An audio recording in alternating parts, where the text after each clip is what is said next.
Hello friends, welcome to defence square. दोस्तों, जैसा कि आप थंबनेल में देख पा रहे होंगे, ये जो वीडियो है हमारा बहुत ही दिनों से इसकी डिमांड थी। कई लोगों ने मुझसे व्हाट्सएप पे और ईमेल से पूछा था कि सर हमें पीपीटीटी के बारे में बताइए थोड़ा बहुत। ठीक है, तो उसी को देखते हुए दोस्तों ये मैं वीडियो डाल रहा हूँ। दोस्तों, आज के इस वीडियो में जैसे आप यूट्यूब पे देख पा रहे होंगे कि तमाम लोगों ने डाल रखा है कि कैसे हमें पीपीटीटी में स्टोरी लिखनी है, क्या हमें करना चाहिए जिससे हम स्क्रीन हो जाएं और कैसे हम पीपीटीटी में अपना जो बेस्ट है वो दे पाएं। तो वो तो दोस्तों ठीक है, वो ज़्यादातर लोग आप लोग जानते भी होंगे, लेकिन मैं जो मेरा टॉपिक है इस वीडियो का वो है व्हाट इज टेस्टेड इन पीपीटीटी। ठीक है, अब इसमें क्या चीज़ें हैं, चार जो मैंने की इसमें पॉइंट ऐड किए हैं वो क्या है, थॉट्स, विजुअल, आइडियाज़, स्पीच। ठीक है, ये चार चीज़ें जो दोस्तों हैं। तो आज का जो वीडियो है इसमें हम पहले तो आपको पीपीटीटी के बारे में भी बताएंगे और साथ ही साथ आगे चीज़ें और भी हम बताएंगे कि क्या आपको कैसे करना चाहिए जिससे आपको इसमें आप जो पीपीटीटी का टेस्ट होता है इसमें आप अच्छा अपना परफॉर्म कर पाएँ, अपना बेस्ट दे पाएँ। ठीक है, तो चलिए दोस्तों वीडियो में आगे बढ़ते हैं। लेकिन उससे पहले दोस्तों, जो भी लोगों ने अभी तक चैनल को सब्सक्राइब नहीं किया, जो लोग पहली बार चैनल पे आए हैं वो लोग चैनल को सब्सक्राइब कर लीजिए। साथ ही साथ दोस्तों, जो बेल आइकन का आइकन होता है बगल में, उसको जरूर प्रेस करिए ताकि कोई भी लेटेस्ट वीडियोज़ या अपडेट जो भी हम डालें अपने चैनल पर वो सबसे पहले आप तक पहुँच सके। तो दोस्तों, अगर हम आगे बढ़ें अपनी स्लाइड में, तो सबसे पहली चीज़ मैं आपको बताना चाहूँगा कि पीपीटीटी होता क्या है। ठीक है, तो पीपीटीटी का फुल फॉर्म होता है picture perception and discussion test, या आप इसको डिस्क्रिप्शन टेस्ट भी बोल सकते हैं। ठीक है, ये जो टेस्ट है दोस्तों, जो लोग एसएसबी देने जाते हैं, ठीक है, जो भी किसी भी एंट्री के थ्रू जा रहे हो, सबका प्रोसीजर सेम होता है। तो पहला तो ओआईआर होता है। इससे पहला जो हमने वीडियो बनाया था वो ओआईआर के बारे में बताया था कि ओआईआर क्या होता है, ऑफिसर इंटेलिजेंस रेटिंग टेस्ट। ठीक है, अब का जो ये वीडियो है ये पीपीटीटी के बारे में। जब ओआईआर आपका खत्म हो जाता है उसके बाद लगभग 15 से 20 मिनट का जो गैप होता है, उसके बाद आपको कई जगह पर 10 मिनट बाद शुरू हो जाता है पीपीटीटी। तो आपको वहाँ पे क्या होता है, पीपीटीटी में आपको एक बड़ा सा प्रोजेक्टर लगा होगा। ठीक है, खूब बड़ा सा प्रोजेक्टर लगा होगा और वहाँ पे आपको एक पिक्चर दिखाई जाएगी। ठीक, वो जो पिक्चर दोस्तों, वो आपकी 30 सेकंड तक वो पिक्चर स्क्रीन पे रहती है। ठीक है, अब उस 30 सेकंड में दोस्तों आपको उस पिक्चर को देखना है। ठीक है, और साथ ही साथ उस पिक्चर को देखने के बाद उसको परसीव करना है। ठीक है, उसमें आपको तमाम चीज़ें हैं जिसको आपको देखना होता है। ठीक है, उसके बारे में मैं आगे बताऊंगा वीडियो में। और देन जब 30 सेकंड आपका खत्म हो जाता है तो आपको एक पेपर दे दिया जाता है। वो पेपर में आगे आपको दिखाऊंगा कैसी सीट आपको मिलती है। इस वीडियो को आप पूरा देखिएगा ताकि आपको जो भी चीज़ें आपको ना पता हो, अगर आपको पता है तो अच्छी बात है, जो ना पता हो वो आप इस वीडियो से सीख पाएँ। ठीक है, तो वो 30 सेकंड खत्म होने के बाद दोस्तों आपको 4 मिनट मिलता है। ठीक है, 4 मिनट किस लिए मिलता है, 4 मिनट आपको मिलता है आपका स्टोरी लिखने के लिए। ठीक है, और उसमें 1 मिनट आपको, मान के चलिए 1 मिनट लगभग आपको मिलता है। ये 30 सेकंड मान लीजिए आपने पिक्चर देखा और 30 सेकंड में आप अपना एक्शन लिखिए। ठीक है, अभी मैं आपको सीट दिखाऊंगा तो वहाँ पे एक्शन का भी कॉलम होता है, तो वो आप देख लीजिएगा। मान के चलिए आपको स्टोरी लिखने के लिए 3 मिनट मिलता है। ठीक है, तो आप समझ सकते हो कि 3 मिनट में आपको लगभग जो आप लिख पाएंगे, जो एक लिमिट होती है, स्टैंडर्ड एक लिमिट होती है किसी के लिखने की, तो वो 100 वर्ड से ज़्यादा, बहुत ज़्यादा कोई लिखा तो 150 वर्ड। ठीक है, उससे ज़्यादा आप नहीं लिख पाएंगे 3 मिनट के अंदर। तो ऐसा दोस्तों अपनी प्रैक्टिस करिए। ठीक है, कि आपका जो ये टाइम के अंदर आपकी जो स्टोरी है वो पूरी हो जाए और उसमें मतलब भर की चीज़ें भी हों। मैं आगे बताऊंगा कि आपको क्या क्या इसमें इंक्लूड करना होगा। तो अपने जो हमारा मेन टॉपिक है कि जो हमने बताया कि आपका जो विजुअल, आइडियाज़, स्पीच, ठीक है, या इन सब चीज़ों में क्या देखा जाता है दोस्तों, ये सारी चीज़ें ही इक्वली इंपॉर्टेंट है। ठीक है, आपका जो परसेप्शन है वो भी देखा जाता है कि आपने क्या देखा, पिक्चर क्या दिखाई गई और आप क्या परसीव कर रहे हैं। ठीक है, उसके बाद आपका आइडिया क्या है, आपने उसमें क्या एक्शन डाला, जो भी आपका हीरो है। ठीक है, और एक चीज़ दोस्तों ध्यान रखिएगा, जो भी आप पीपीटीटी की स्टोरी बनाते हैं उसमें एक हीरो सेंट्रल कैरेक्टर जरूर होना चाहिए। ठीक है, ताकि वो रिप्रेजेंट करे आपको। ठीक है, इनडायरेक्टली वो आपको रिप्रेजेंट करे और वो आप जो भी आपकी पर्सनैलिटी है उसके बेसिस पे उसके एक्शन लिखिएगा। ठीक है, ऐसा नहीं कि आप कुछ भी उसमें लिख दे रहे हैं, तो ऐसा चीज़ें लिखिएगा जो आपसे भी रिलेट कर पाएँ। ठीक है, और दोस्तों जो हमारी नेक्स्ट स्लाइड है इसमें, उसके बारे में हम आपको बताते हैं। जैसे कि अब हम आपको इस पूरा जो सिस्टम है, जैसे आप स्क्रीन पर देख पा रहे होंगे, आपको एक पिक्चर दिख रही है। ठीक है, इसमें बच्चे खेल रहे हैं। तो अब आपको अगर ये पिक्चर आपके जो बोर्ड होता है, जो प्रोजेक्टर होता है, उस पर जब ये दिखाई जाएगी तो आपको 30 सेकंड के समय में क्या, ये तो क्लियर है, इतना क्लियर नहीं रहता और हेजी रहता है। इससे हेजी मतलब धुंधला। ठीक है, तो उस पिक्चर में आपको क्या ऑब्जर्व करना है, सबसे पहले जैसे आप कर्सर देख पा रहे हैं, सबसे पहले आप ऑब्जर्व करिए। ठीक है, कितने लोग हैं, कितने लोग हैं, ज़्यादा लोग हैं तो मैनी पीपल। ठीक है, और आपका सेंट्रल कैरेक्टर इनमें से जो भी आप मानना चाहें, जैसे मान लीजिए ये शूट कर रहा है। ठीक है, गोल मार रहा है, ये फुटबॉल का गेम चल रहा है और ये गोल मार रहा है, तो आप अपना जो सेंट्रल कैरेक्टर है ये बीच वाला इसको रख सकते हैं। ठीक है, और उसके इसके सराउंडिंग आप इसको, अब जैसे आप मान लीजिए आप एनसीसी में थे, ठीक है, आपने कोई फुटबॉल का मैच खेला, कैंप में किसी में आपने कोई फुटबॉल का मैच खेला, ठीक है, या आपने कहीं और किसी भी इवेंट में जहां फुटबॉल के स्कूल में अपने फुटबॉल के किसी टूर्नामेंट में पार्टिसिपेट किया, या कहीं अपने अपने जो कॉलोनी है आपकी उसमें आपने संडे को एक मैच प्लान किया फुटबॉल का, तो आप ऐसी स्टोरी लिख सकते हैं, ठीक है। अब आप ये मत करिए कि आपको यहाँ पे फुटबॉल की स्टोरी, फुटबॉल दिख रहा है साफ साफ आपको यहाँ पे, तो क्लियर ये फोटो, अगर ऐसी फोटो आती है तो ये तो क्लियरली दिख रहा है कि हाँ कोई बच्चे कुछ खेल रहे हैं, और वहां बाहर आप इस फोटो में जहां कर्सर वहां देखिए यहाँ पे नेट भी दिख रहा है, ठीक है, तो दैट मीन्स कि ये फुटबॉल का गेम हो रहा है, ठीक है। तो कोई ऐसा गेम मत लिख दीजिएगा जो बिल्कुल भी इससे रिलेट ना करे, ठीक है। परसेप्शन जो होता है वो फ्री होता है, हर इंसान का परसेप्शन अलग होता है, लोगों की स्टोरी भी अलग अलग होगी, ठीक है। कुछ लोग इसमें फुटबॉल की बनाएंगे, कुछ इसमें किसी और गेम की बनाएंगे, कोई दिक्कत नहीं है, ठीक है। स्टोरी आप कुछ भी बना सकते हैं, उसमें कोई आपको इशू नहीं क्रिएट होगा, लेकिन बस यहाँ ध्यान ही रखिए कि आपका जो स्टोरी है वो 3 मिनट के अंदर आपकी पूरी कंप्लीट हो जाए पेपर पे, ठीक है। और अगर पेपर पे नहीं हो पाती है तो नरेशन में तो आपको पक्का बोलना है, नरेशन में आपको अपनी पूरी स्टोरी बोलनी है और डिटेल में बोलनी है। तो आपको सबसे जो इंपॉर्टेंट चीज़ होती है दोस्तों पीपीटीटी में, वो होती है डिटेल। डिटेल का मतलब कि आपका ये जो पूरी थीम है, क्या सराउंडिंग है इसकी, ठीक है। अगर आपको पेड़ पौधे देख रहे हैं तो वो होगी डिटेल, तो आपको ये सब चीज़ें ऑब्जर्व करनी है। धुंधली पिक्चर में ये सब ऑब्जर्व कर पाना बहुत ही मुश्किल होता है, और इस समय तो कोरोना की वजह से अपना जो पूरा किट विट पहन के हम और जो फेस शील्ड पहन के तो और धुंधला दिखता है, तो उसमें और दिक्कत आती है, ठीक है। तो हमारा जब आप स्टोरी लिखेंगे पीपीटीटी की तो आपको डिटेल पे फोकस करना है, ठीक है, क्योंकि स्टोरी तो सब लोग लिख लेंगे। जो बच्चे मान लीजिए आपके बैच में 200-250 लोगों ने रिपोर्ट किया है तो वो सब लोग कुछ ना कुछ बना लेंगे, लेकिन स्टोरी की एक क्वालिटी होती है। क्वालिटी मतलब उसकी एक लाइन के 1.5 लाइन का उसका इंट्रो है, ठीक है, और उसके बाद उसमें बीच में जो एक्शन है, जो भी मेन चीज़ें हो रही हैं, वो 5-6 पॉइंट, जैसे आप जो एसआरटी लिखते हैं ना, जो लोग प्रैक्टिस कर चुके हैं, जो रिपीटर हैं, वो लोग जानते होंगे एसआरटी को कैसे लिखा जाता है, ठीक है। हम भी इस पर एक वीडियो डालेंगे कि उसमें एसआरटी के बारे में बताएंगे कि कैसे आपको एसआरटी लिखनी होती है, ठीक है। तो सेम वैसे ही आपको अपनी स्टोरीज में एक्शन लिखने होते हैं, ठीक है। और स्टोरी को दोस्तों जितना आप सिंपल रख सकते हैं उतना ही अच्छा, ठीक है। बहुत ज़्यादा कॉम्प्लिकेट मत करिएगा अपनी स्टोरी को कि आप बहुत डिफिकल्ट वर्ड उसमें, बहुत ही हार्ड इंग्लिश, जो आप मतलब कई लोग होते हैं जिनकी वोकैब अच्छी होती है तो वो लोग बहुत ही वैसे टिपिकल वर्ड यूज़ करने लगते हैं कि हाँ कि अगला जो हमारा साइकोलॉजिस्ट है वो देख के इंप्रेस हो जाए। ऐसा दोस्तों कुछ नहीं होता है। आप सिंपल सी साधारण सी स्टोरी लिखिए जो आपकी 7 से 8 लाइन में आ जाए, यानी कि 100 वर्ड्स तक की हो और वो समय पे पूरी हो जाए। देन आप उसको मतलब रिमेंबर भी कर पाए। ऐसा नहीं कि आपने 1-1.5 पेज की स्टोरी लिख दी और वो भले ही आपकी राइटिंग स्पीड अच्छी थी, ठीक है, आपने पूरी लिख ली लेकिन आपको याद उसमें कुछ नहीं है, ठीक है। तो ये चीज़ का दोस्तों ध्यान रखिएगा। फिर जैसे ये खत्म हो जाता है तो आपका पेज ले लिया जाता है आपसे, ठीक है। जो आपका ये पेज पे आप लिख रहे होते हैं वो पेज आपसे ले लिया जाता है, ये पिक्चर चली जाती है, ठीक है। 30 सेकंड बाद ये पिक्चर चली जाएगी, उसके बाद आपका राइटिंग का समय शुरू हो जाएगा। देन ये जो आपका पिक्चर है जो सीट है वो ले ली जाएगी। उसके बाद आपको बैठाया जाएगा ग्रुप में, ठीक है। तो ग्रुप में आपको अब मान के चलिए अगर जैसे 10 का ग्रुप भी बन सकता है, ठीक है। अगर आपकी डायरेक्ट एंट्री जैसे कि एनसीसी है या टेक एंट्री तो 20-20 का भी ग्रुप बनता है, ठीक है। मेरी जो पहली एसएसबी थी उसमें 20 का ग्रुप था। और अगर बच्चे कम रिपोर्ट करेंगे तो आपका ये जो ग्रुप है छोटा हो जाएगा, 8 लोगों का हो जाएगा, 6 लोगों का हो जाएगा, ठीक है। इस हिसाब से ये ग्रुप होता है, ठीक है। 10 लोगों का हो जाएगा। देन क्या होता है, ग्रुप में आपको बुलाया जाएगा, अलग अलग 4-5 ग्रुप बना दिए जितने भी बच्चे होंगे, ठीक है। फ्रेशर्स का अलग ग्रुप होता है, रिपीटर्स का अलग होता है। देन जो स्क्रीन आउट होते हैं उनका अलग ग्रुप होता है, ठीक है। तो हर ग्रुप को एक एक करके बुलाया जाएगा। देन उसके बाद होगा क्या, डिस्कशन। डिस्कशन क्या होगा, आपको कई बोर्ड में क्या होता है, आपको पेपर दे देते हैं कि एक बार आप 5 मिनट के लिए अपना 5 मिनट क्या 1-1.5 मिनट के लिए मान के चलिए कि आप अपना जो स्टोरी है जो आपने लिखी है पेपर पर वो एक बार आप फिर से रिवाइज कर लीजिए, ठीक है। तो वो चीज़ आप अगर आपको मिल रहा है आपके बोर्ड में, इलाहाबाद में तो उन्होंने नहीं दिया था, लेकिन भोपाल में लोग जनरली जो लोग गए हैं उनको दिया गया है कि पेज वापस मिल जाता है जमा होने के बाद, कि हाँ जब आप सामने बैठे होते हैं एसेसर के, ठीक है। और आपको एक चीज़ और बताना चाहता हूँ दोस्तों, जब आप पीपीटीटी के रूम में बैठेंगे, जब आपका डिस्कशन टेस्ट रूम होगा या सेट होगा जैसा आपका बोर्ड है, ठीक है, तो आपके सामने 3 लोग बैठे होंगे। 3 लोग में क्या होगा, एक इसमें होगा आपका जीटीओ, एक होगा साइकोलॉजिस्ट, एक होगा इंटरव्यूइंग ऑफिसर, ठीक है। 4 भी हो सकते हैं, डिपेंड करता है कि कोई ट्रेनिंग ऑफिसर बैठा हुआ है जो फ्यूचर में साइकोलॉजिस्ट बनने वाला हो उस बोर्ड में, तो कई बार 4-5 लोग भी होते हैं, ठीक है। जनरली जो बैठते हैं सामने वो 3 ही लोग होते हैं, साइकोलॉजिस्ट, जीटीओ और इंटरव्यूइंग ऑफिसर। तो जो भी आपको कंडक्ट करा रहा होगा, जो ज़्यादा बोल रहा होगा उन तीनों में, वो होगा आपका जीटीओ, ठीक है। हर बार जो ये हमारा टेस्ट होता है पीपीटीटी का वो जीटीओ कंडक्ट कराता है, ठीक है। और दोनों जो एसेसर होंगे वो नहीं बोलेंगे ज़्यादा, बोलने मतलब ज़्यादा गुड मॉर्निंग बोल देंगे, उसके बाद वो लोग चुप ही रहते हैं। जो पूरा टेस्ट कंडक्ट होता है वो जीटीओ कराता है, ठीक है। एक ही चीज़ आपको ब्रीफ करेगा, फिर आपका हर जैसे बता देगा कि हाँ आपको पहला जो टेस्ट नंबर है वहाँ से बोलना शुरू करना है अपनी स्टोरी, और जैसे जैसे वो बीच में नेक्स्ट भी करता था। जैसे मान लीजिए आपको 1 मिनट लगभग देंगे, ठीक है।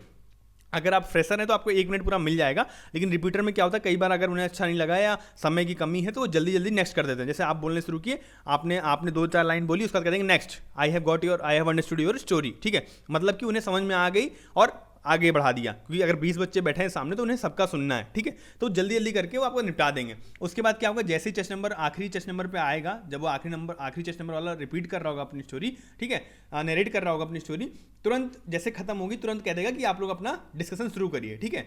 उस डिस्कशन में दोस्तों आपको क्या करना है, आपको एक कॉमन ग्रुप स्टोरी पे पहुंचना है, और आपका सिर्फ एक जो आपके मन में मोटिव होना चाहिए, ऐसा नहीं कि सिर्फ हमारी स्टोरी सेलेक्ट हो जाए, ठीक है। जो भी स्टोरी अच्छी हो, आपका मेन पर्पस है ग्रुप में कि एक कॉमन स्टोरी पे पहुंचना है, ठीक है। चाहे वो किसी की भी स्टोरी हो, ऐसा नहीं कि आपकी ही होनी चाहिए, किसी की भी स्टोरी हो, अगर आप उसमें अच्छे पॉइंट दे पा रहे हैं, उसका सपोर्ट कर पा रहे हैं, तो वो आपके लिए बेनिफिट है। कई बार क्या होता है, जिस बंदे ने बनाई उसके बाद उतने अच्छे पॉइंट नहीं होते हैं, ठीक है, लेकिन ग्रुप ने दो चार, जैसे अगर कोई सोशल कॉज बना दिया, ठीक है, ये तो फोटो स्पोर्ट्स के ऊपर है, मान लीजिए कोई ऐसी फोटो आई जहां पे कोई झाड़ू लगाते हुए बच्चे या लोग दिख रहे हैं, तो किसी ने स्वच्छ भारत अभियान के ऊपर बना दी, ठीक है। तो अब उसमें आपके पास क्या पॉइंट्स हैं जो अच्छे हैं, जो उस स्टोरी में उस बंदे ने भी नहीं लिखे हैं, तो आपके चांसेस बढ़ जाएंगे अगर आप उसको जीडी में जब आपका ग्रुप डिस्कशन होगा तो उसमें ऐड करिए, ठीक है। और साथ साथ आपको जब नरेशन होता है दोस्तों, सबसे इंपॉर्टेंट जो चीज़ है वो होती है आपको सबको सुनना है। जितने लोग भी आपके ग्रुप में स्टोरी अपनी अपनी नरेट करेंगे, उन सभी को आपको सुनना है, और बहुत शांति से, ठीक है। और अगर सबको आप नहीं सुन पाते, इतना अच्छा आपका ब्रेन का कैपेसिटी नहीं है याद करने का और समझने का, तो आपको मिनिमम कम से कम 3 से 4 लोगों की स्टोरी, तो जिनकी आपको अच्छी लगे वो तो आपको पता होना चाहिए, ताकि जब डिस्कशन शुरू हो तो आप कहते हैं gentleman chest number 4 has given a very good story, we can also include it in our common group story, ठीक है। तो ऐसे ऐसे कुछ कुछ करके जो आपके दोस्तों पॉइंट्स हैं, आप इनको ऐड कर सकते हैं, ठीक है। अब अगर हम बात करें जो हमारी नेक्स्ट स्लाइड है उसके बारे में, तो अब जैसे हमने perceive how to perceive a story है, इसका बारे में हम आपको थोड़ा डिटेल में बताते हैं। आपको सबसे पहले क्या करना है, जैसे ही आपको फोटो दिखती है आपको डिटेल पे देखना है। डिटेल मतलब कैसी उसकी जो सेटिंग है फोटो की, कैसी है, रूरल में है या आपको मॉडर्न लग रहा है, किसी कॉलेज का है, किसी यूनिवर्सिटी का है, कैसा आपको हल्का फुल्का चीज़ें दिख जाएंगी, ठीक है। और वही चीज़ आपकी स्टोरी को अच्छा बनाती है, और जितना आप डिटेल पे फोकस करेंगे वो आपको बेनिफिट होगी, ठीक है। और कोई भी ऐसी स्टोरी, जैसे लोग कहते नहीं हम तो अपने घर से बना के गए थे और हम स्क्रीन हो गए, ठीक है, वो आपका उस दिन का लक रहा होगा। आपकी जो स्टोरी थी वो जो पिक्चर आई उससे रिलेट हो गई, या ग्रुप ने आपके सपोर्ट कर दिया और आपने जीडी में अच्छा पार्टिसिपेट कर दिया, या ओआईआर आपने ज़्यादा अच्छा कर दिया, तो आप हो गए स्क्रीन। लेकिन दोस्तों जो घर से आप स्टोरी बना के जाते हैं वो आपको 100 में से एक बार दो बार भले ही आपको वो स्क्रीन करा दें, लेकिन 98-99 बार आपको वो स्क्रीन आउट कराएंगी, ठीक है। तो इस चीज़ का ध्यान रखिएगा, जो भी स्टोरी आपको बनानी आप प्रैक्टिस कर लीजिए घर पे। तमाम फोटोज़ आपको नेट पे मिल जाएंगी और अलग अलग सोर्सेज से आपको मिल जाएंगी, एप्लीकेशंस भी कई सारी हैं जिससे आप प्रैक्टिस कर सकते हैं इनकी। लेकिन आपको वहीं के वहीं पे स्टोरी बनाइए, पर प्रैक्टिस से क्या होगा, आपको बहुत सारी थीम आपके माइंड में तुरंत आने लगेंगी, ठीक है। तो जो भी उसमें उस पिक्चर से रिलेटेड थीम होगी वो आप तुरंत वहाँ पे 3 मिनट के अंदर लिख दीजिए, ठीक है। और जैसे ही आपकी स्टोरी खत्म होती है उसको आप रिकॉल करना शुरू करिए अपने माइंड में। किसी से भी जब आपका ये जब हो जाता है लिखने वाला पार्ट कि हमने स्टोरी अपनी लिख ली, आप जब बाहर निकलते हैं फिर से ग्रुप में लाइन लगाते हैं, फिर आपको रूम में बुलाया जाता है डिस्कशन के लिए, तो उस समय अपनी स्टोरी किसी भी बच्चे से शेयर नहीं करनी है, ठीक है। लोग कहेंगे भाई तुमने क्या बताया, तो आपको कह देना कि ठीक है अभी मैं बताऊंगा, नरेट करूंगा तो सुन लेना, ठीक है। या बहुत पोलाइटली बोलना है, इसमें भी नहीं कि आप आपस में ही वो फिर ईगो क्लैश हो गया, इस टाइप का कुछ नहीं बोलना कि चलो अभी रूम के अंदर चलते हैं, मैं अभी रिकॉल कर रहा हूँ, फिर मैं बोलूंगा तो आपको पता चल जाएगी क्या मैंने स्टोरी बनाई, ठीक है। किसी भी बच्चे को अपनी स्टोरी नहीं बतानी है, ठीक है।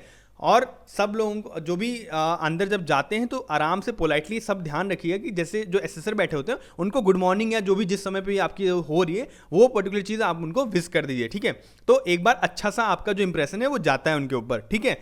और उसके बाद आपकी जो ड्रेसिंग होनी चाहिए, ड्रेसिंग बहुत इंपॉर्टेंट है। आपका पूरा जो क्योंकि आप पहली बार एसेसर के सामने जा रहे हैं, ठीक है। आप ऐसे बेवकूफ़ बन के जाएंगे, मतलब कपड़े आपने अच्छे से नहीं पहने, अपना मतलब समझ सकते हैं ना कि एक स्मार्ट पर्सनैलिटी अगर आपकी नहीं लगेगी तो वो आपको, भले ही आपने चीज़ें थोड़ी बहुत ठीक ठाक नहीं भी की तो वो आपको फिर वो कर देंगे, ठीक है। अगर थोड़ा बहुत आप अच्छा दिखने में लग रहे हैं और आपने जो अपने पॉइंट्स रखे पूरा जीडी में वो अच्छे हैं तो आपके लिए वो हेल्प करेंगे, ठीक है। दोस्तों एक चीज़ मैं आपको टिप देना चाहूँगा कि जो स्टोरी, जैसे कोई फोटो आई जिसमें मैं आपको पहले बताया कि झाड़ू वाली अगर फोटो आई ऐसी कुछ, या कोई भी ऐसा जहां साफ सफाई हो रही है और आप उसको कोई सोशल थीम से, ठीक है, कहीं पे अगर आप कोई ब्लड डोनेशन कैंप है, तो ये जो स्टोरीज जब आप बनाते हैं इस टाइप की, ठीक है, इसमें भी कुछ कुछ नया करिए, क्योंकि ये तो ज़्यादातर लोग यही बनाएंगे। अगर ऐसी कोई फोटो आती है तो सब लोग यही थीम लोगों की लगभग यही रहती है, लेकिन आपको क्या करना है, आपको फोकस करना है क्या ऐसी चीज़ें जो नई है इस चीज़ में, उसको आप अपने ऐड करिए। अगर आप रेगुलर पेपर वेपर पढ़ रहे हैं, कोई नई स्कीम, नया ऐप कोई लॉन्च हुआ, तो उसको अपनी स्टोरी में ऐड कर दीजिए, ठीक है। उससे क्या होगा, वो कॉमन सी थीम जो पता नहीं कब से लोग उसको अपनी स्टोरी में लिख रहे हैं वो और अच्छी हो जाएगी, ठीक है। और जब आप कोई सोशल जो थीम्स होती हैं, ठीक है, ब्लड डोनेशन कैंप या स्वच्छ भारत अभियान या कोई भी ऐसी और, ठीक है, अवेयरनेस ड्राइव, तो इन सब में आपको ग्रुप का सपोर्ट बहुत जल्दी मिल जाता है, ठीक है। अगर आप अपने ऊपर स्टोरी लिख देंगे, अगर आपको कोई ऐसी फोटो आ रही है कुछ समझ में नहीं आ रहा है तो आप अपने ऊपर भी लिख सकते हैं, ठीक है। कोई आपको ट्रैवलिंग की फोटो दिखी तो आप अपना जो भी एक्सपीरियंस हो, किसी कहीं पे भी आप ट्रैवल करने गए हो, आपने वहाँ पे क्या क्या सीखा, क्या क्या किया, ऐसी भी आप स्टोरी लिख सकते हैं, ठीक है। कोई इसमें दिक्कत नहीं है। लेकिन अगर कोई ऐसी कॉमन, जैसे मैंने बताया कि सोशल थीम वाली कोई पिक्चर आ जाती है, तो आपको कोई ऐसी पिक्चर लिखनी जो ग्रुप उस पर एग्री कर जाए, ठीक है।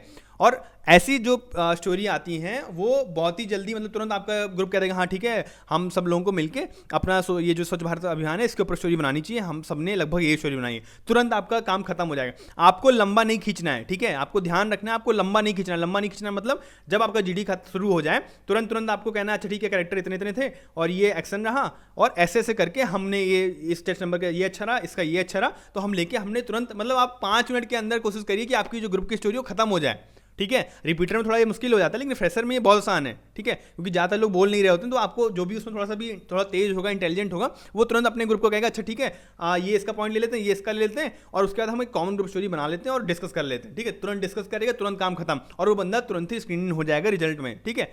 क्यों? क्योंकि उसने दिमाग लगाया, उसने सबके पॉइंट लिए जो भी अच्छे थे, और उसने तुरंत तुरंत पूरे ग्रुप को अपने उसमें ले लिया, ठीक है, और उसने ग्रुप को एक कॉमन ग्रुप स्टोरी तक ले गया, तो वो बंदा बहुत आसानी से स्क्रीन हो जाएगा, ठीक है।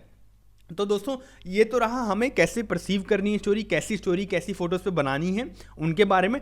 अब बढ़ते हैं अपनी आगे नेक्स्ट स्लाइड में, ठीक है। तो दोस्तों ये आपको दो, जैसे हमारा कर्सर दिख रहा है अभी जो लेफ्ट हैंड साइड पे है, तो ठीक है, तो इसमें आपको सेम ऐसा ही बोर्ड में आपको एक पेपर मिलेगा जिसमें लिखा होगा पिक्चर परसेप्शन है, डिस्कशन टेस्ट या डिस्क्रिप्शन टेस्ट, जो भी लिखा हो, ठीक है। सेम ऐसा आपको एक बॉक्स मिलेगा और नेम लिखा होगा, रोल नंबर लिखा होगा, चेस्ट नंबर, बैच नंबर, यहाँ पे आपको अपनी स्टोरी का एक्शन लिखना होगा, ठीक है, और ये यहाँ पे आपको अपनी स्टोरी लिखनी होगी, ठीक है। ये अभी सेकंड वाला आप मत देखिए, मैं आपको पहले इसके बारे में बताता हूँ, फर्स्ट वाली जो हमारी फोटो है उसके बारे में, ठीक है। तो दोस्तों सबसे पहले आपको क्या करना है, इसमें अपना नाम लिखना है, रोल नंबर लिखना है, चेस्ट नंबर लिखना है, बैच नंबर लिखना है, ठीक है। बैच नंबर आपको वहाँ बता दिया जाता है। उसके बाद आपका जब फोटो दिखाई जाएगी तो ये जो बॉक्स होता है, ये समझिए आपका सामने जो स्क्रीन आया उसमें जो फोटो आई उसका ये समझ लीजिए ये बॉक्स है, ठीक है। ये फोटो आपके सामने अगर है तो इसमें स्क्रीन में आपको कहाँ पे कौन सा कैरेक्टर दिखा, ठीक है। अब आप दूसरी फोटो देख सकते हैं, ठीक है।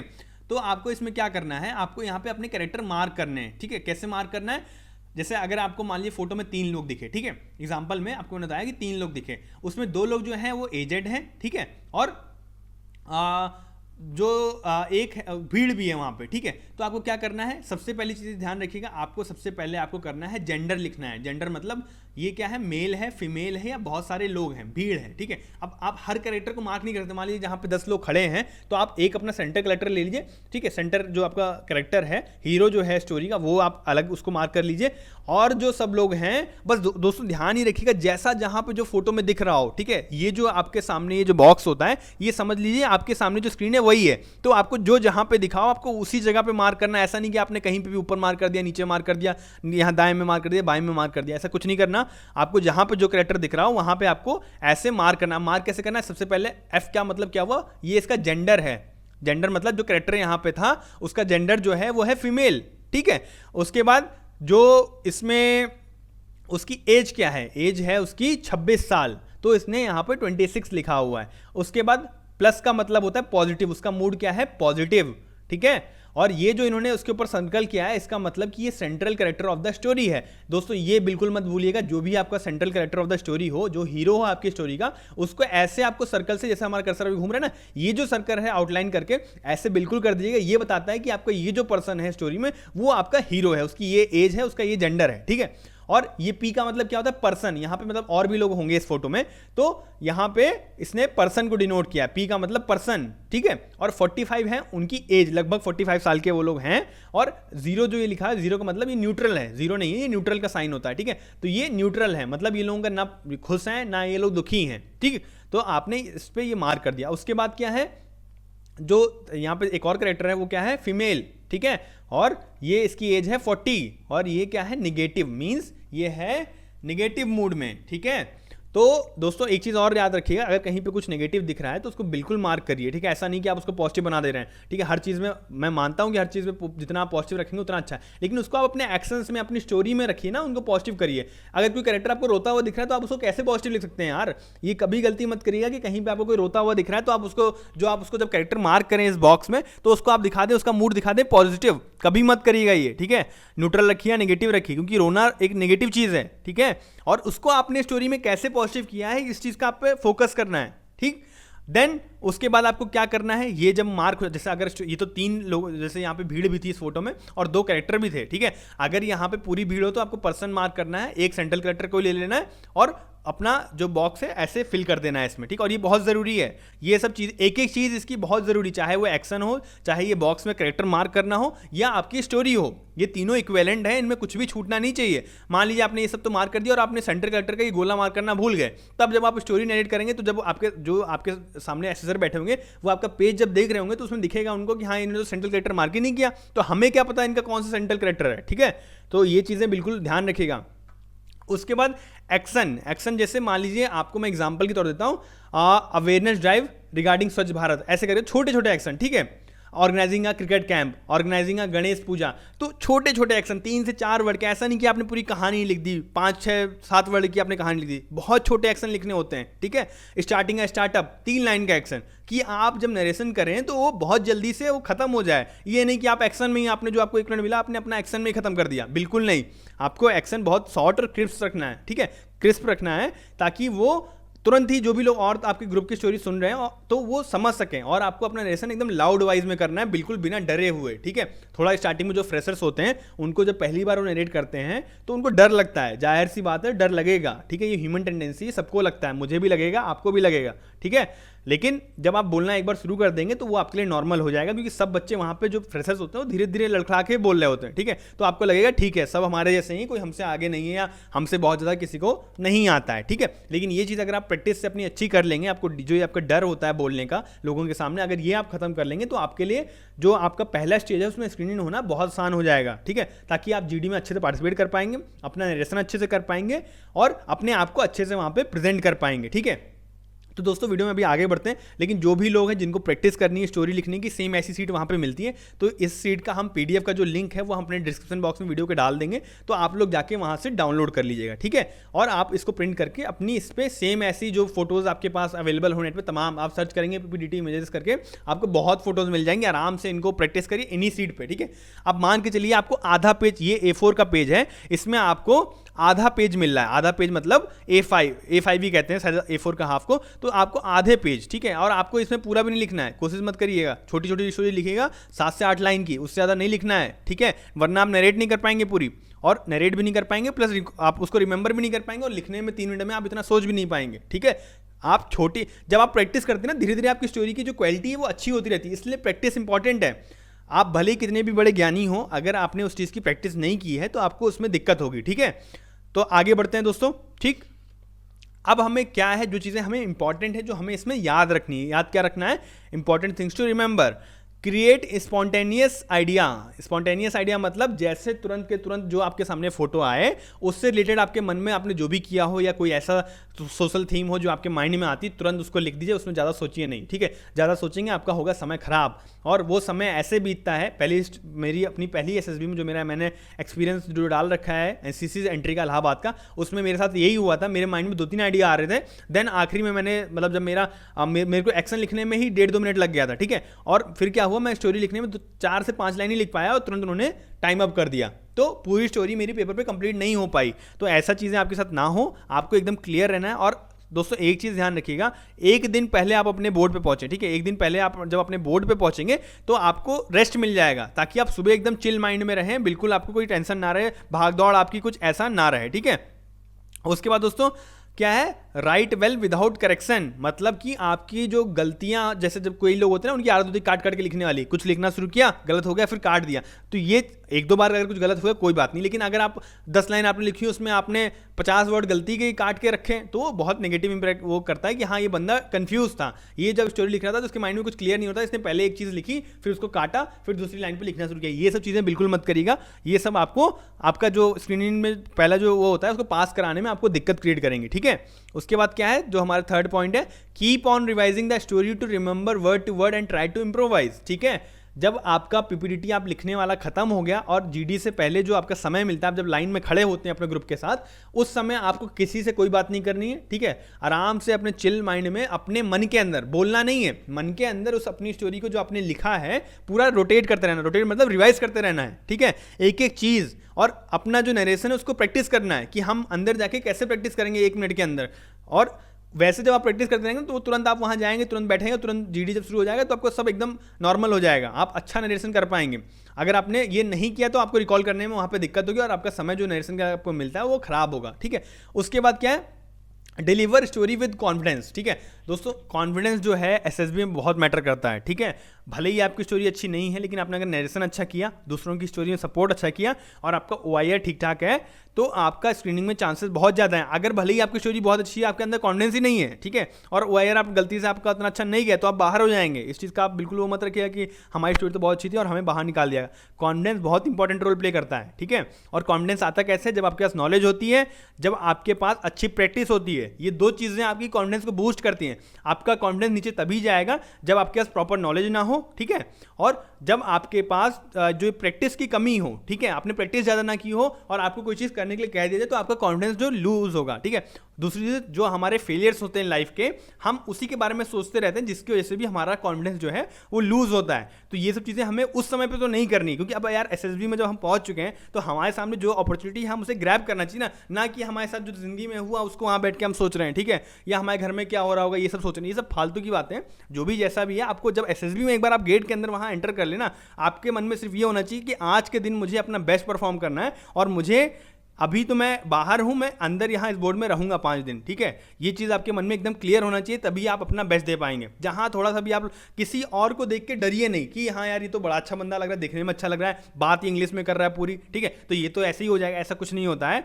और जो बहुत ही ज़्यादा मतलब अच्छे होते हैं, जरूरी नहीं कि उनका स्टोरी अच्छी हो, दिखने में अगर भले ही अच्छे लग रहे हैं और बोल भी अच्छा रहे हैं, तो अगर उनकी स्टोरी नहीं अच्छी होगी या कोई और चीज़ नहीं होगी तो वो नहीं होंगे। ठीक है, उनके अपीयरेंस पे कोई उन्हें सेलेक्ट नहीं करेगा। ठीक है, और अगर आपका सेम चीज़, आपका सब चीज़ इतना अच्छा नहीं है, आप कैसे ना कैसे मैनेज करके अपनी इंग्लिश बोल रहे हैं, तो अगर आपने चीज़ें अच्छी की हैं, आपकी स्टोरी अच्छी है, आपने वायर अच्छा किया है, तो आपके चांसेस बहुत ज़्यादा हैं। ठीक है, उसके बाद क्या है point, keep ideas and points firmly during discussion and avoid going into 1-to-1 argument. ठीक है, आर्ग्यूमेंट मतलब किसी से भी बहस नहीं करनी है। ठीक है, अपने पॉइंट रखने हैं क्लियर जब आपको मौका मिले। ठीक है, जीडी में क्या करना होता है, सबसे पहली जीडी में आपको अपना, तो जब नरेशन खत्म हो जाएगा, जीडी में आपको सिर्फ पहले शांत रहना है। ठीक है, अगर आपको पहले मौका मिलता है तो 1-2 पॉइंट बोल दीजिए, अगर नहीं मिलता है तो आपको, जैसे कई लोग कहते हैं ना, इनिशिएटिव लेना चाहिए। इनिशिएटिव का मतलब ये नहीं है कि आप चिल्लाने लगें, ठीक है, अपनी ही बात रखें या पहले बोलने की कोशिश करें, ऐसा कुछ नहीं है। इनिशिएटिव का मतलब असल में ये है कि आपको जब मौका मिले आप इनिशिएट करें। और जैसे मान लीजिए आपका ग्रुप कहीं पहुंच नहीं रहा है, फंसा हुआ है, उलझ रहा है, वो सिर्फ कैरेक्टर के बारे में डिस्कस कर रहा है, लेकिन आपका समय बीत रहा है ना, तो उससे आपके ग्रुप का जो ओवरऑल स्क्रीनिंग रेशियो है वो कम हो जाएगा। एक ही लोगों को लेंगे, एक को भी ना लें, पूरा जो ग्रुप है वही वॉश आउट कर दें, तो ऐसा ना हो। इस वजह से आपको कहना है, okay gentleman, we have discuss about particular thing in detail, now move ahead for our group story. ठीक है, तो हमें फिर कंक्लूजन की तरफ ले चलना है स्टोरी को, ना कि हमें उस पॉइंट में खुद घुस जाना है कि नहीं यार वो तो कह रहा है तो हमें उसी को फोकस करना चाहिए। कोई आप किसी और को सपोर्ट करो, कोई आपको सपोर्ट कर रहा है, इन सब चीज़ों में नहीं पढ़ना है। आपको फाइनल जो आपका काम दिया गया है वो है आपको डिस्कस करके कॉमन की ग्रुप की स्टोरी बनानी है। ठीक है, और दोस्तों ग्रुप की स्टोरी बनाने के बाद कई बार क्या होता है, कई बार क्या जनरली यही होता है कि आपको वो कहेंगे, जो जीटीओ होते हैं वो कहेंगे कि आपको, आप में से कोई एक, ठीक है, आप लोग ग्रुप वाले आप नॉमिनेट करिए, कोई एक हमारे अपने ग्रुप का जो आपका प्लान है वो सुनाए। प्लान मतलब स्टोरी जो आपने आपके ग्रुप में डिस्कस हुई है, तो कोई भी जो जब आप लोग ग्रुप का जब डिस्कशन हो रहा होगा, जिसको आपको लगे कि हाँ उसने अच्छा बोला है, उसका जो कम्युनिकेशन स्किल है वो अच्छी है और बिना डरे बोल पा रहा है, तो उसको आप नॉमिनेट कर सकते हैं। ठीक है, और अगर आपको लगता है कि नहीं आपने ही अच्छा किया, तो आप अपने आप को भी कह सकते हैं सर मैं आई, अगर आपका ग्रुप एग्री करता है तो आपको कह देगा ठीक है आप ही कर दो, तो ठीक है। लेकिन ऐसा नहीं कि आप अपने आप खड़े हो गए, आपने बोलना शुरू कर दिया, ऐसा बिल्कुल मत करिएगा। ठीक है, जब आपको ग्रुप कहे कि हाँ आप कर सकते हैं, आप पूछ सकते हैं अपने ग्रुप से कि जेंटलमैन मे आई। ठीक है, जब वो कहेगा जीटीओ कि हाँ हमें कोई एक ग्रुप स्टोरी बताओ, तो आपको कहना है अपने ग्रुप में पूछना है कि क्या मैं जो ग्रुप की स्टोरी है मैं नरेट कर सकता हूँ। अगर आपका ग्रुप एग्री करता है तो बहुत अच्छी बात है, नहीं करता है तो जिसको भी आप ज़्यादा बहुमत मिल रहा हो वो बंदा खड़ा होकर अपनी स्टोरी नरेट कर दे। ठीक है, उसके बाद क्या है, make eye contact with whole group. Whole group मतलब जो भी आपका ग्रुप है, 10 लोग 20 लोग जितने का भी ग्रुप है, सबसे आंख में आंख मिला के आपको बैठना है। ठीक है, और उनसे जब भी आपको नरेशन करना है आंख में देख के, ऐसा नहीं कि आप ऊपर देख रहे हैं, दाएं देख रहे हैं, बाएं देख रहे हैं, ऐसा कुछ नहीं। आंख में आंख मिला के आपको अपना नरेशन देना, बिल्कुल एकदम फर्म होकर, रिजिड होकर, बिल्कुल आपके मन में कोई डर सबको लगता है, ठीक है। वहाँ पे 20 लोग बैठे हैं, उनमें 20 से 20 लोगों की हालत खराब होती है, लेकिन जो अपने डर को उस समय नहीं दिखाता है, अपने आप को किसी तरीके से मजबूत रखता है, अपना काम जो है, जो उसको टास्क मिला है वो अच्छे से करता है, वो आखिर में जीतता है, ठीक है, यानी कि वो स्क्रीनिंग हो जाता है। उसके बाद क्या है, अवॉइड लुकिंग एट एसेसर्स, ठीक है। तो दोस्तों ये बहुत ही इंपॉर्टेंट चीज़ है। ऐसा नहीं कि जैसे कई बार कई लोगों का होता है ना, एप्रिसिएशन लेने की आदत होती है, तो वो जब अपनी स्टोरी नेट करना शुरू करेंगे तो जीटीओ के सामने या जो 3 लोग बैठे हैं सबको देखते हुए बताएं, ये बिल्कुल मत करिएगा। आपको डिस्कस करना है आपके ग्रुप के साथ, ठीक है। तो आप अपने ग्रुप से बात करिए ना, ये नहीं कि आप जो एसेसर बैठे हुए हैं सामने उनको देख के आप नेट करना, ये गलती कभी मत करिएगा। जो भी आपका काम है आपको अपने ग्रुप के साथ है, ठीक है, उनकी तरफ बिल्कुल मत देखिएगा। आप अपना काम करिए, वो अपना काम कर रहे हैं, ठीक है। ये नहीं कि आप कोई अच्छा पॉइंट दे रहे हैं, आप जीटीओ की तरफ देख रहे हैं, फिर बोल रहे हैं अपना अच्छा पॉइंट ग्रुप में, डिस्कशन में, ये सब बिल्कुल मत करिएगा। ये सब एक सेल्फिश नेचर है, ठीक है। आपको बस ये चाहना है जब आपका पीपीटीटी का जीडी चल रहा हो कि हमें अपना ग्रुप का सबसे अच्छा परफॉर्मेंस देना है और ज़्यादा से ज़्यादा बंदे हमारे ग्रुप में स्क्रीन इन होना चाहिए, ठीक है, इंक्लूडिंग मी, ठीक है। ऐसा नहीं कि आप अपने आप को एक्सक्लूड कर दें उसमें से, इंक्लूडिंग मी, ज़्यादा से ज़्यादा बंदे हमारे ग्रुप से स्क्रीन इन होना चाहिए, ठीक है। जब आपके मन की सोच ये होगी तो लोग आपको सपोर्ट करेंगे और आपका एक जो ग्रुप है वो एक लय में चलेगा। नहीं तो फिर क्या होगा, अगर सब लोग अपना अपना चाहेंगे, नहीं हम ही हमारा ही हो जाए, तो फिर ग्रुप कहीं नहीं पहुंचेगा और ज़्यादा से ज़्यादा बच्चे उस ग्रुप के स्क्रीन आउट होते हैं, ठीक है। इस चीज़ का दोस्तों ध्यान रखिएगा, ठीक है। तो दोस्तों आज के इस वीडियो में इतना ही, ये वीडियो काफ़ी लंबा भी हो चुका है, तो आपको जब भी समय मिले ये मैं बना दे रहा हूँ, आप देख लीजिएगा पूरे वीडियो को, ठीक है। कई चीज़ें होंगी जो आपके इसमें हेल्पफुल होंगी। कोई भी चीज़ आपको अच्छी ना लगी हो या कोई भी आपको ऐसा डाउट हो तो आप हमारा जो भी नंबर है, व्हाट्सएप नंबर है या जीमेल है या आप किसी भी माध्यम से जो भी हमारे कम्युनिकेशन के जो भी सोर्स दिए हुए हैं उनसे आप हमसे कम्युनिकेट कर सकते हैं। कोई आपकी इसमें क्वेरी हो तो वो भी आप पूछ सकते हैं, ठीक है। तो जय हिंद दोस्तों। जो भी लोग ने चैनल को सब्सक्राइब नहीं किया उस चैनल को सब्सक्राइब करिए, शेयर करिए, साथ साथ दोस्तों वीडियोज़ को लाइक करना और चैनल को लाइक करना, सब्सक्राइब करना ना भूलिएगा।